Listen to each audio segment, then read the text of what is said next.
There's a reason the same people keep getting destroyed by life's storms and come out stronger every single time. They lose deals, they get rejected hard, plans explode, bodies break, and somehow they don't. It's not talent, it's not luck, it's a system. Here's the exact 5-part system that can turn you from ordinary into undefeated in weeks. In my sophomore year of high school, I made it to the regional table tennis tournament. The hall was loud, the pressure was crushing. I went through a stretch where I kept losing games I should have won. Clean, brutal losses. Every mistake felt personal. Every point lost felt permanent. But here's what hit me. The real war wasn't across the table. It was in my head. How I interpreted failure, how fast I unraveled under pressure. You're fighting the same war right now. At one stage, you're trying to fit in. At another, you're trying to find work. Then you're trying to build something or lead under a weight nobody prepared you for. Different levels. Same question. What do you do when life hits you in the face? Most people react blindly. That's why they stay stuck. 2 of history's greatest minds built a blueprint for this centuries ago. Sun Tzu wrote The Art of War, a strategy manual that has influenced military leaders, business leaders, athletes, and competitors for more than 2,000 years. And Marcus Aurelius, a Roman emperor and one of the most renowned Stoic philosophers, who mastered the art of inner strength in life's worst moments. Sun Tzu mastered the external battlefield. Marcus Aurelius mastered the internal one. Together they give us a blueprint for becoming almost unbeatable. Principle 1, brace for impact. Most people don't lose to difficulty, they lose to surprise. Modern advice teaches us to envision success in order to manifest. That's fine, but reality doesn't always cooperate with that. Life hits. If thinking about what can fail caused failure, soldiers would lose every battle. Sun Tzu wrote, "If you know the enemy and know yourself, you need not fear the result of 100 battles." The Stoics called it premeditatio malorum. Rehearse the hit before it arrives. A pilot asks, "What if the engine fails?" An athlete asks, "What if I fall behind early?" That's not pessimism. Pessimism is fear without direction. This is mental armor. When you expect the hit, it loses its control over you. Principle 2, guard the border.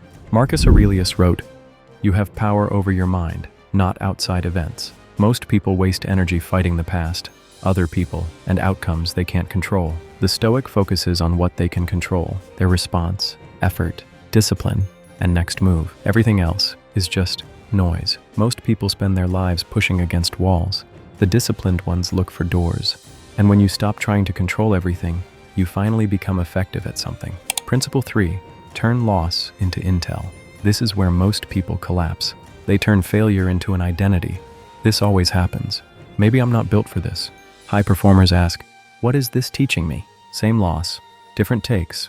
One walks away wounded, the other walks away with information. That's what changed for me.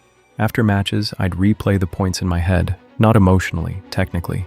I'd write down where I lost the rally, when my serve became too predictable, when my receive was too passive, actual patterns. Then I broke each mistake down into something I could fix, and worked on those areas over the next few days and weeks. If my serve placement was too obvious, I'd work on more variation. If my third ball attack was late, I'd practice committing earlier. That's what turned every loss into a lesson. I didn't transform overnight, but small improvements in each area added up fast. I started feeling sharper, more stable, more in control of my game. That's how I turned chaos into opportunity. Principle 4, break the frame.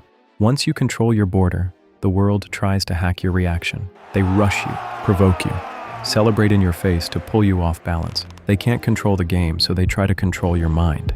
Elite players like Novak Djokovic never get shaken. If the opponent speeds up, they slow it down. If they want emotion, they give them ice. If they want chaos, they give them rhythm.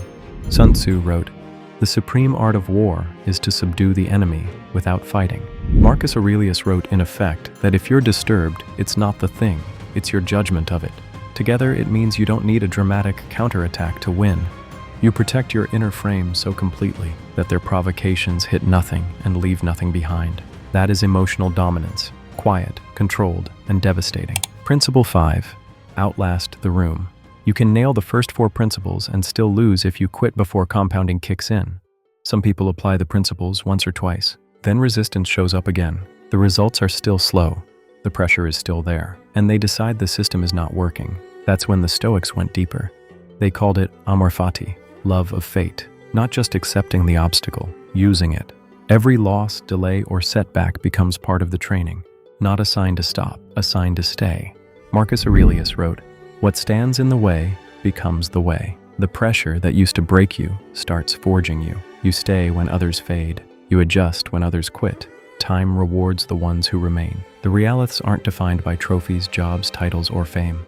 Those can be stripped away. They're defined by who they become under pressure. If your stability depends on what you can't control, your peace will always be temporary. Real strength is not controlling the world. You never will. Real strength is staying steady while the world does whatever it wants. Chaos may come, rejection may come, loss may come. That's not pessimism, that's reality. The question isn't whether you can avoid the storm. It's who you become when it hits. Stay tuned for more.